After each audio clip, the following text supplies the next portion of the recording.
تشریف لا رہے ہیں عبد المعیز۔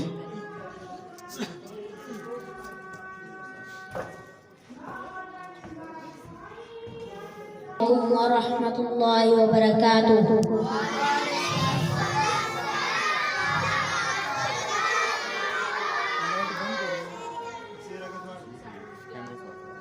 نحمده ونصلي على رسوله الكريم، أما بعد فأعوذ بالله من الشيطان الرجيم، بسم الله الرحمن الرحيم۔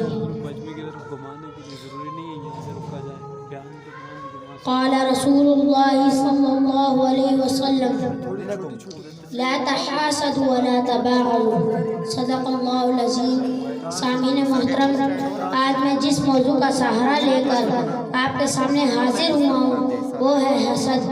حسد یہ ہے کہ کسی کے پاس نعمت دیکھ کر دل میں کوئی حسد پیدا ہو تو اس کے پاس یہ نعمت باقی نہ رہے، چاہے وہ خود کو ملے یا نہ ملے، اسے حسد کہتے ہیں۔ رسول اللہ صلی اللہ علیہ وسلم نے فرمایا: حسد سے بچتے رہو، بے شک حسد نیکیوں کو اس طرح کھا جاتا ہے جیسے آگ سوکھی لکڑیوں کو کھا جاتی ہے۔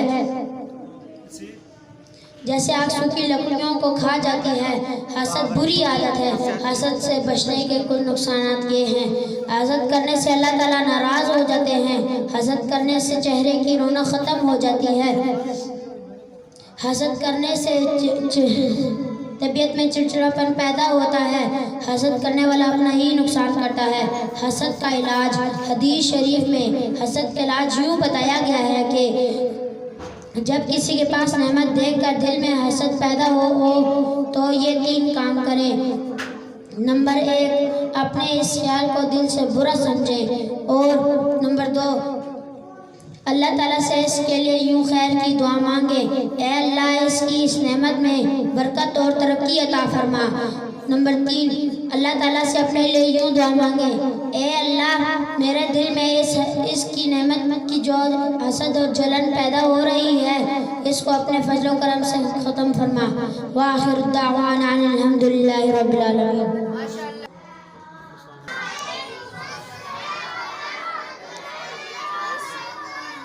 نعبده ونصلي على رسول الكريم، أما بعد فأعوذ بالله من الشيطان الرجيم، بسم الله الرحمن الرحيم۔ سامعین محترم، آج میں جس موضوع کا سہارا لے کے حاضر ہوا ہوں وہ ہے حضرت ابراہیم علیہ السلام۔ حضرت ابراہیم علیہ السلام عراق میں پیدا ہوئے۔ آپ علیہ السلام کا والد کا نام عزر بن ناور تھا۔ آپ علیہ السلام کو ابو الانبیاء کہا جاتا ہے، اس لیے کہ آپ علیہ السلام کے بعد آنے والے تمام انبیاء ہی کے نسل میں پیدا ہوئے۔ آپ علیہ السلام ایسے قوم میں نبی بنا کر بھیجے گئے جس میں شک کا بول بالا تھا اور اس کا خود گھر بت پرتی سے بنا ہوا تھا۔ حضرت ابراہیم علیہ السلام کے والد عزر اپنے ہاتھوں سے بتوں کو بناتے اور اس کی تجارت کیا کرتے تھے اور پوجا کیا کرتے تھے۔ حضرت ابراہیم علیہ السلام نے اپنے گھر سے دعوت شروع کی اور اپنے والد سے یوں فرمایا: اے ابا جان، آپ ایسی چیزوں کی کیوں عبادت کرتے ہیں جو نہ سنتے ہیں، نہ دیکھتے ہیں اور نہ آپ کا کوئی کام کر سکتے ہیں؟ ابا جان، مجھے اندیشہ ہے کہ آپ رحمان کی طرف سے آپ کو کوئی عذاب نہ آپ پڑے جس کے نتیجے میں آپ شیطان کے ساتھی بن کر رہ جائیں گے۔ حضرت ابراہیم علیہ السلام کے دعوت پر ان کے والد پر کوئی اثر نہ ہوا اور اس نے کہا: کیا ابراہیم تم میرے خداؤں سے بیدار ہو؟ یاد رکھو اگر تم بات نہ ہے میں تم پر پتھر برساؤں گا، اب تم ہمیشہ کے لیے مجھ سے دور ہو جاؤ۔ یہ تھے محمد دانیال جو آپ کے سامنے اپنے خیالات کا اظہار فرما رہے تھے۔ اب میں حسدون کے ننھے سے طالب علم محمد اویس کی خدمت میں ملتمس ہوں، وہ مائک پہ تشریف لائیں اور فرمان نبی کریم صلی اللہ علیہ وسلم سنائیں آپ کے سامنے تشریف لائیں۔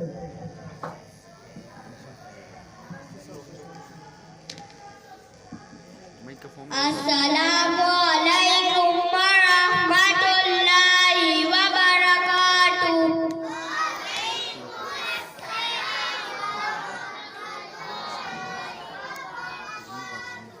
احادیث رسول اللہ صلی اللہ علیہ وسلم کی بتائی ہوئی باتوں اور آپ صلی اللہ علیہ وسلم کے کیے ہوئے کاموں کو احادیث کہتے ہیں۔ رسول اللہ صلی اللہ علیہ وسلم نے فرمایا، جس نے میری امت کے لیے 40 احادیث ان کے دین اور امور کے متعلق یاد کی، اللہ تعالیٰ اس کو وقی اٹھائیں گے اور میں قیامت کے دن شفاعی اور گواہ ہوں گا۔ بھائی چارگی، قال رسول اللہ صلی اللہ علیہ وسلم، لا المسلم اخو المسلم، ترجمہ رسول اللہ صلی اللہ علیہ وسلم نے فرمایا، مسلمان مسلمان کا بھائی ہے، اسلام کھلانا۔ قال رسول اللہ صلی اللہ علیہ وسلم، افشوا السلام، ترجمہ رسول اللہ صلی اللہ علیہ وسلم نے فرمایا، اسلام کو عام کرو، غصے کی ممانعت۔ قال رسول اللہ صلی اللہ علیہ وسلم، ترجمہ رسول اللہ صلی اللہ علیہ وسلم نے فرمایا، غصہ مت کیا کرو، صحیح رکوع و سجدہ۔ قال رسول اللہ صلی اللہ علیہ وسلم، اتم الرکوع والسجود، ترجمہ رسول اللہ صلی اللہ علیہ وسلم نے فرمایا، رکوع و سجدے کو پورا نہ کیا کرو، کھانے کا اہم ادب۔ قال رسول اللہ صلی اللہ علیہ وسلم، لا آکلوا متکئا، ترجمہ رسول اللہ صلی اللہ علیہ وسلم نے فرمایا، میں ٹیک لگا کر نہیں کھاتا۔ صلہ رحمی کا حکم۔ قال رسول اللہ صلی اللہ علیہ وسلم، صلوا الارحام، ترجمہ رسول اللہ صلی اللہ علیہ وسلم نے فرمایا، رشتہ داروں کے ساتھ تعلق جوڑے رکھو، مدد صرف اللہ تعالیٰ سے مانگنا۔ قال رسول اللہ صلی اللہ علیہ وسلم، اذا استعنت فاستعن باللہ، ترجمہ رسول اللہ صلی اللہ علیہ وسلم نے فرمایا، جب تم مدد مانگو تو اللہ تعالیٰ ہی سے مانگا کرو، ظلم کی ممانعت۔ قال رسول اللہ صلی اللہ علیہ وسلم، اتقوا الظلم، ترجمہ رسول اللہ صلی اللہ علیہ وسلم نے فرمایا، ظلم کرنے سے بچو۔ ختم نبوت۔ قال رسول اللہ صلی اللہ علیہ وسلم، انا خاتم النبیین لا نبی بعدی، ترجمہ رسول اللہ صلی اللہ علیہ وسلم نے فرمایا، رسول اللہ صلی اللہ علیہ وسلم نے فرمایا، میں سب سے آخری نبی ہوں، میرے بعد کوئی نبی نہیں ہے۔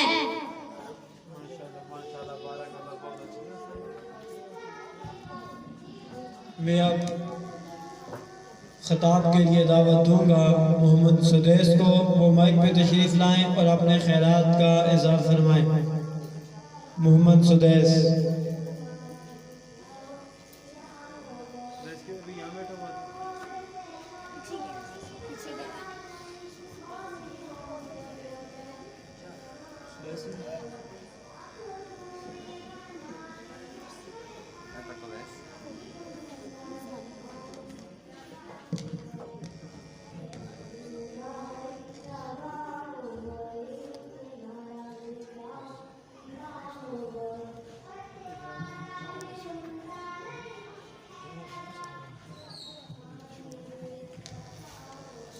نحمده ونصلي على رسوله الكريم، أما بعد أعوذ بالله من الشيطان الرجيم بسم الله الرحمن الرحيم يرفع الله الذين آمنوا منكم والذين أوتوا العلم درجات وقال النبي صلى الله عليه وسلم من سلك طريقة يلتمس فيه سهل الله به طريقا إلى الجنة أو كما قال عليه الصلاة والسلام.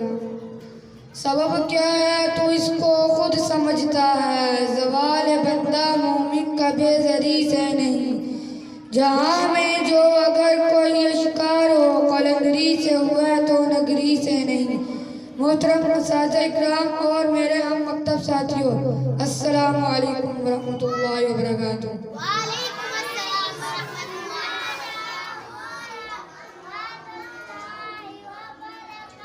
آج میں آپ حضرات کے سامنے فضیلت علم کے موضوع پر چند معروضات پیش کرنا چاہتا ہوں. سامعین گرامی، علم کا معنی آتا ہے جاننے کے، چنانچہ علماء اور فقہاء اس بات پر اتفاق کرتے ہیں کہ ہر بالغ مسلمان مرد اور عورت پر اتنا علم حاصل کرنا ضروری ہے کہ جس کے ذریعے سے وہ اپنی 24 گھنٹے کی زندگی شریعت کے احکام کے مطابق گزار سکے اور حلال اور حرام، پاکی اور ناپاکی میں تمیز اور بار کر سکے.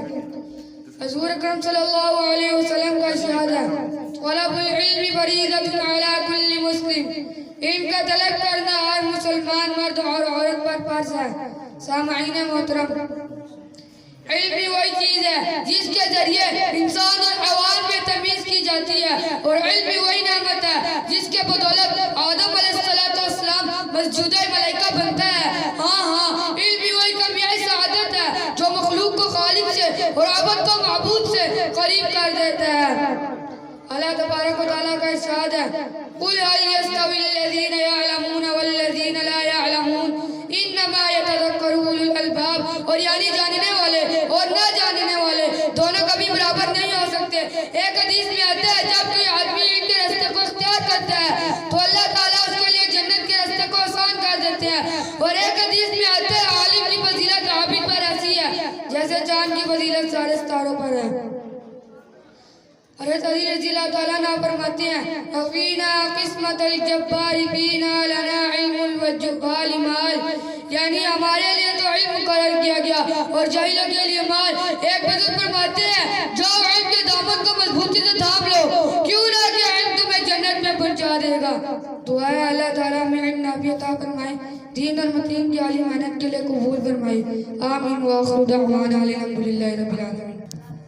علم کے عنوان پر اسی دوران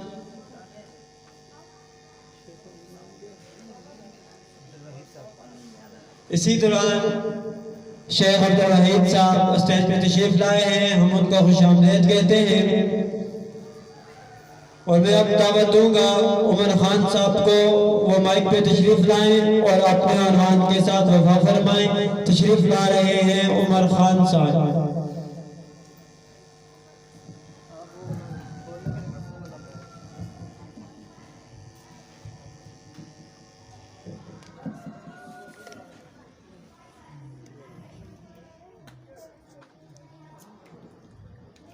السلام علیکم ورحمۃ اللہ وبرکاتہ.